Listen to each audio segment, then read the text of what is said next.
ঘুমন্ত স্বামীর মাথার সুন্দর স্টাইল করা চুলগুলো কেচি দিয়ে কেটে দিলাম। তারপর চুলগুলো জানালা দিয়ে বাইরে ফেলে দিয়ে শুয়ে পড়লাম। এখন শান্তিতে ঘুমাতে পারবো। আপনারা হয়তো ভাবছেন কেন আমি এই জঘন্য কাজ করলাম স্ত্রী হয়ে। তাহলে বলি, আমার স্বামী রাশেদ খান একজন ব্যবসায়ী, কসমেটিক্সের দোকান আছে, বেশ বড়সড় পাইকারি ব্যবসা। তার সাথে আমার 5 বছর ধরে পারিবারিক ভাবে বিয়ে হয়েছে। আমাদের 2.5 বছরের একটা সুন্দর ফুটফুটে ছেলেও আছে, নাম তার আহিয়ান। বিয়ের 2 বছর পরে আমি জানতে পেরেছিলাম আমার স্বামী একটা ধুরন্ধর প্লে বয়, বিভিন্ন মেয়েদের সাথে প্রেম করে বেড়ায়, তবে কাউকে সত্যি ভালোবাসে না, সবার সাথে স্রেফ টাইম পাস করে। তবে আমাকে নাকি একদিন রাস্তায় দেখে পছন্দ করে হুট করে ভালোবেসে ফেলেছিল। তাই আর দেরি না করে ঘটক পাঠিয়ে সোজা বিয়ে করে ফেলেছিল। বিয়ে হওয়ার প্রথম এমন ভালোবাসার নাটক দেখায় তো যেন সে ভাজা মাছটা উল্টে খেতে জানে না, একদম ধোয়া তুলসী পাতা। অথচ আমি যে তার এই রঙিন অতীতের কথা তার চাচাতো ভাই বোনদের কাছ থেকে আগেই জেনে বসে আছি, তা আমার পরম শ্রদ্ধেয় স্বামী মহাশয় ঘুণাক্ষরেও টের পাননি।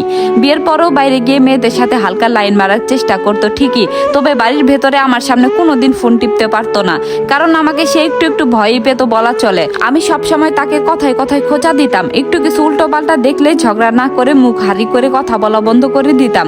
তার কাছে আমার এই নীরব অভিমানটাই ছিল সবচেয়ে বড় শাস্তি। সেই জন্য যত আকাম কুকাম ছিল সব সে বাড়ির বাইরেই মিটিয়ে আসতো। ঘরে ঢুকলে একদম নিধিরাম সর্দার সাধু পুরুষ। এভাবেই চলছিল আমাদের মান অভিমানের বৈচিত্র্যময় সংসার। কিন্তু বাদ সাধলো আমি যখন 7 মাসের গর্ভবতী।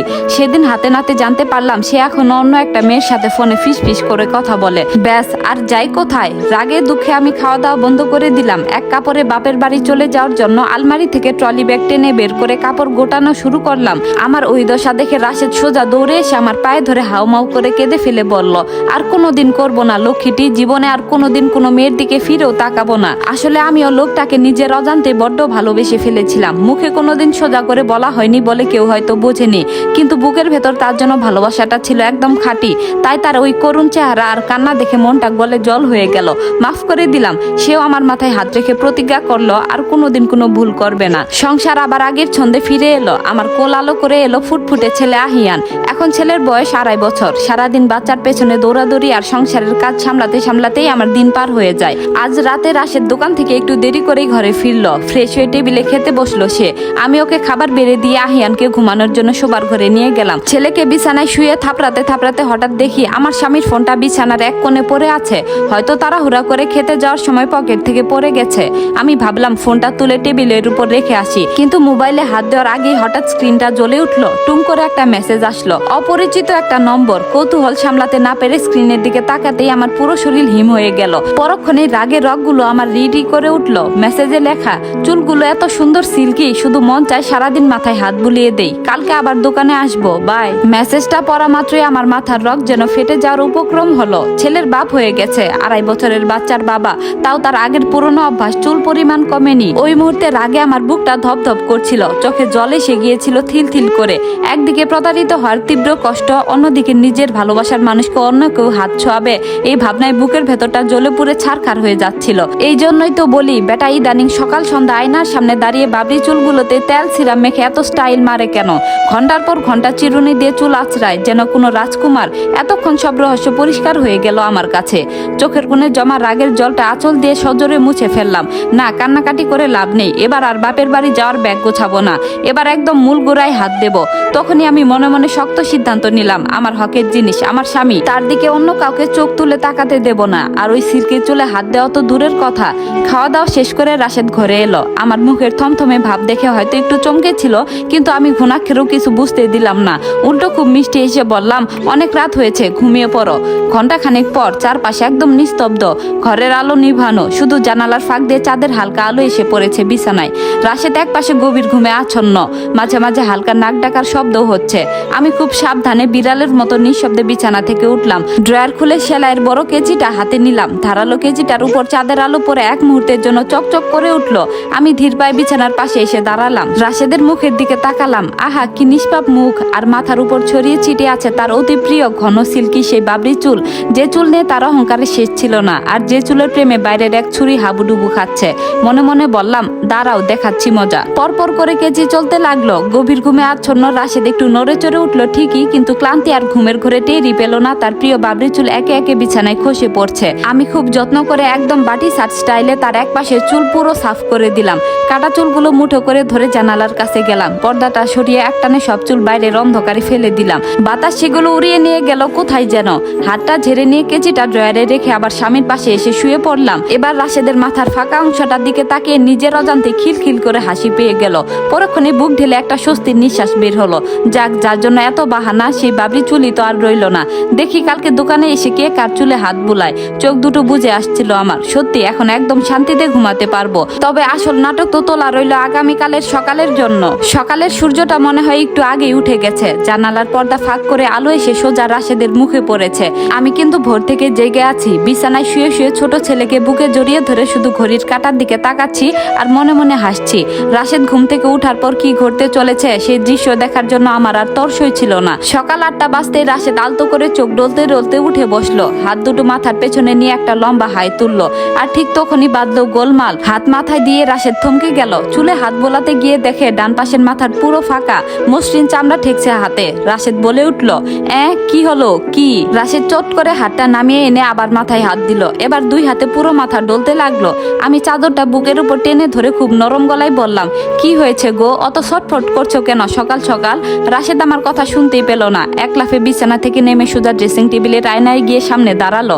আয়নায় নিজের চেহারা দেখে রাশেদের মুখটা একদম হা হয়ে গেল। ডান পাশের চুল পুরো গায়েব, অথচ বাম পাশে এখনো ঘন চুল ঝুলে আছে, ঠিক যেন অর্ধেক ছাটা মুরগির মতো দেখাচ্ছে তাকে। রাশেদ ড্রেসিং টেবিলের আয়নায় হাত চেপে ধরে চিৎকার করে উঠলো, না, এটা কি হলো? আমার চুল, আমার প্রিয় চুল কোথায় গেল? তার গলার আওয়াজে ঘুম ভেঙে আহিয়ান কেঁদে উঠলো। আমি চট করে ছেলেকে কোলে নিয়ে গায়ে হাত বোলাতে লাগলাম। মুখ দিয়ে একদম উদাস ভাব নিয়ে বললাম, আহা, চেঁচাচ্ছ কেন? বাচ্চাটা ভয় পাচ্ছে তো। কি হয়েছে তোমার চুলে? শায়দ ঘুরে আমার দিকে তাকালো। তার চোখে তখন একসাথে ভয়, বিস্ময় আর অবিশ্বাস্য করুন এক চাহনি। রাশেদ বলল, আমার চুল কে কাটলো? তুমি কিছু দেখোনি? রাত্রে কি ঘরে চোর এসেছিল? চোর এসে শুধু আমার চুল কেটে নিয়ে গেল। রাশেদের গলার স্বর কেঁপে যাচ্ছিল। যে লোক প্রতিদিন সকালে 20 মিনিট ধরে আয়নার সামনে দাঁড়িয়ে চুলে সিরাম লাগাতো, তার এই করুণ দশা দেখে আমার পেটের ভেতর থেকে হাসি ঠেলে উঠছিল। কিন্তু আমি খুব কষ্টে মুখটা গম্ভীর করে রাখলাম। আমি চোখ বড় বড় করে বললাম, চোর এসে বুঝি মানুষের চুল কাটে, তাও আবার এক পাশ ছাটে? হতেও তো পারে রাতে তোমার চুলে কোনো জিন পরি ভর করছিল। তুমি না কালকে কার সাথে যেন ফোনে ফিস ফিস করছিলে? রাশেদ এবার বিষম খাওয়ার মতো আমার দিকে তাকালো। কালকের ফোনের কথা শুনতে তার মুখের রং এক লহমায় লাল থেকে সাদা হয়ে গেল। রাশেদ তোতলাতে লাগলো, ফোন মানে কিসের ফোন? আমি এবার বিছানা ছেড়ে উঠলাম। ছেলেকে কোলে নিয়ে সোজা তার সামনে গিয়ে দাঁড়ালাম। তারপর কাল রাতে সেই মোবাইলটা বের করে রাশেদের মুখের সামনে ধরলাম আর বললাম, আজকে দোকানে সেই সিল্কে চুলে হাত বোলাতে কে আসবে যেন? একটু নামটা বলবে, সে জিন নাকি পরি? রাশেদের পা থেকে মাথা পর্যন্ত যেন একটা ঠান্ডা স্রোত বয়ে গেল। সে থতমত খেয়ে একবার আমার মুখের দিকে তাকাচ্ছে আর একবার নিজের হাত বোলা মাথার দিকে হাত দিচ্ছে। রাশেদ বলল, শোনো, তুমি ভুল বুঝছো। ওটা আমাদের পাইকারি দোকানের এক কাস্টমার এমনি রসিকতা করে মেসেজ দিয়েছিল। আমি কসম খেয়ে বলছি আমি কিছু করিনি। আমি শক্ত গলায় বললাম, রসায়নটা কত দূর গড়িয়েছে তা আর শুনতে চায় না। চুল যে কাটতে পারে সে কিন্তু দরকার পড়লে অন্য কিছুও ছাড়তে পারে, সেটা মনে রেখো।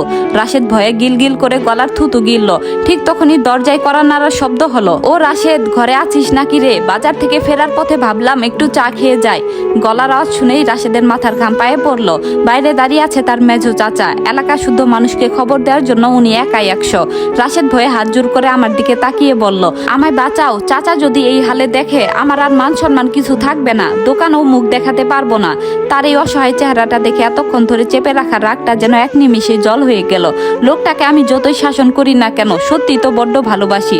ও ভেতরে ভেতরে যতটা পাজি ততটাই আমার উপর নির্ভরশীল। আমি একটা গভীর নিঃশ্বাস ফেললাম। ড্রয়ার থেকে আলমারির চাবি বের করে একটা লাল রঙের সুতি বাঁধানো টুপি আর কেচিটা বের করলাম।